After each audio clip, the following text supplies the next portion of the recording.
Deep beneath the sparkling, sun-kissed waves, in the vast and wondrous ocean, lived a giant shark named Finny. Now, I know what you might be thinking. A giant shark. Scary, right? But Finny was different.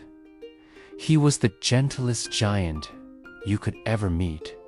His smile wasn't filled with sharp teeth, but with kindness, and his big, dark eyes held a universe of curiosity. Finny was a great white shark, but he had a great big heart to match. He loved to glide through the colorful coral reefs, watching the tiny, shimmering fish dart in and out of their homes. He never chased them, he just admired them like living jewels. But Finny was often lonely.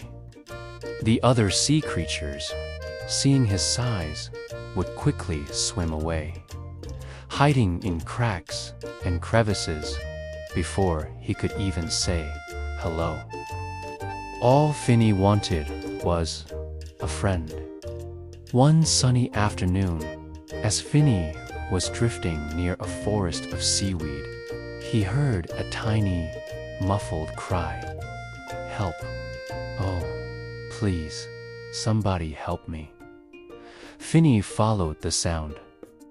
Tucked between a large rock and a tangled patch of sea kelp was a tiny, brightly colored clownfish.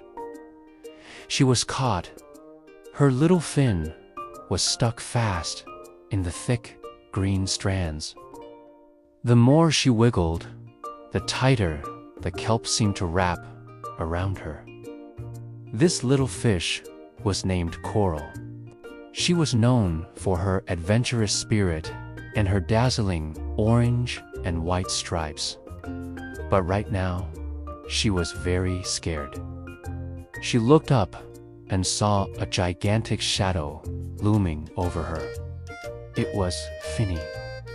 Coral's heart thumped like a drum. She had heard stories about big sharks, and she closed her eyes, bracing for the worst. But then she heard a soft, rumbling voice. It was deep and gentle, like the ocean's current. Don't be afraid, little one, Finny said softly. I saw you were in trouble. Let me see if I can help. Coral peeked, one eye open. The giant shark wasn't showing his teeth. He was looking at her with concern. You, ... you want to help me? Finny nodded slowly, trying not to make any sudden moves that might frighten her more. Of course, he said. We all need a little help sometimes. Carefully, very carefully, Finny used the tip of his nose to nudge the big rock, just a little. Then, he gently bit at the thickest part of the seaweed, not with a chomping bite, but with a delicate, careful nibble, severing the strands one by one. With a final, gentle tug from Finny's nose, the last piece of kelp came loose, and Coral was free. She zipped out from the trap and did a little happy flip in the water. She swam right up to Finny's giant eye, which was bigger than her whole body. You saved me, she chirped, her fear completely gone, replaced with overwhelming gratitude. Well, I thought you were going to eat me. Finny chuckled, a low rumble that sent happy bubbles floating upwards. I would never do that, he said.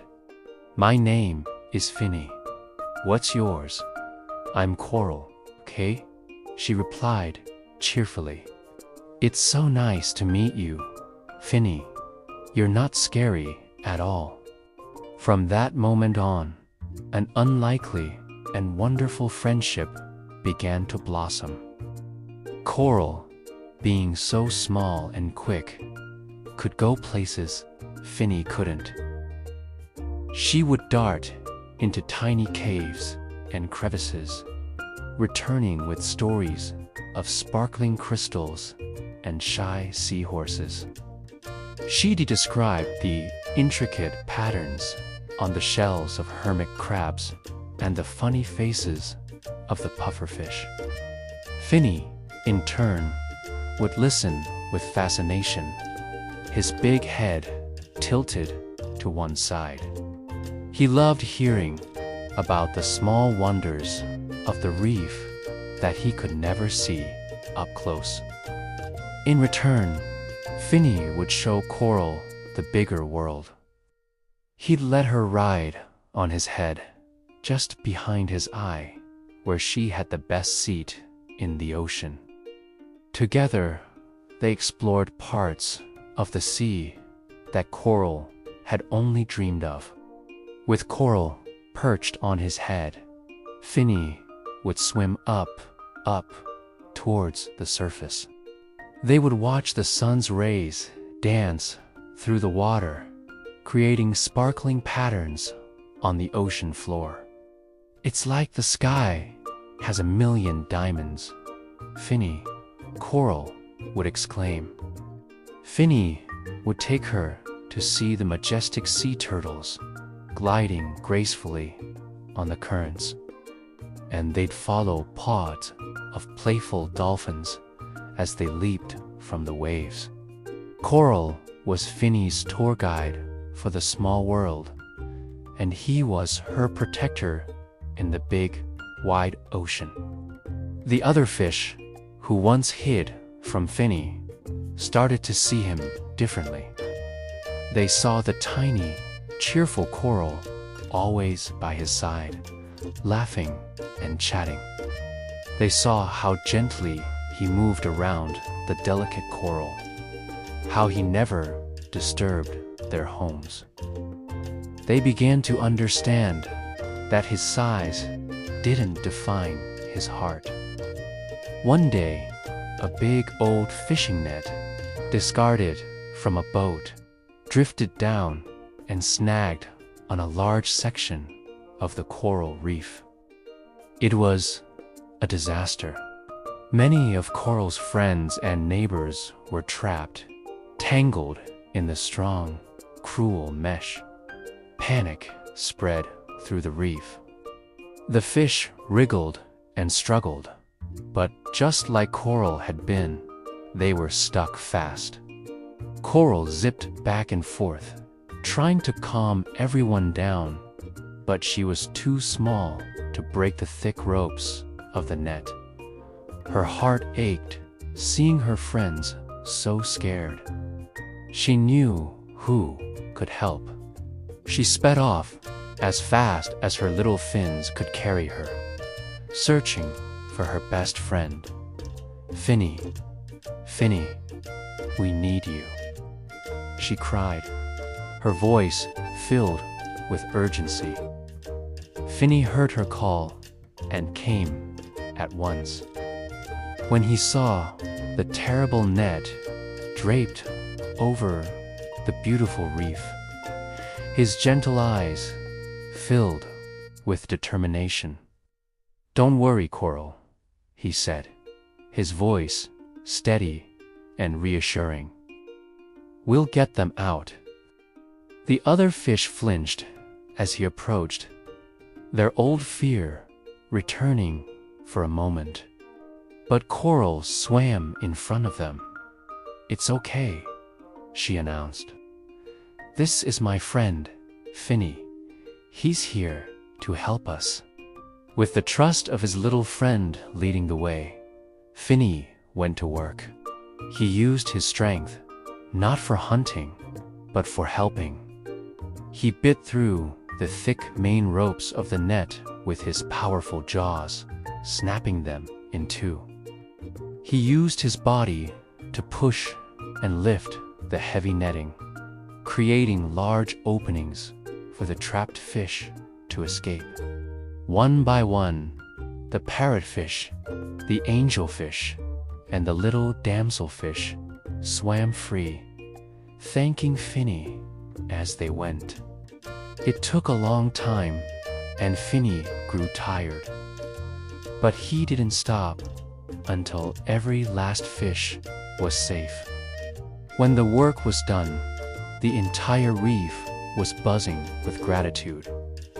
The fish didn't swim away from Finny anymore.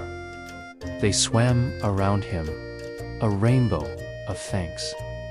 A wise old turtle paddled over and patted Finny's fin.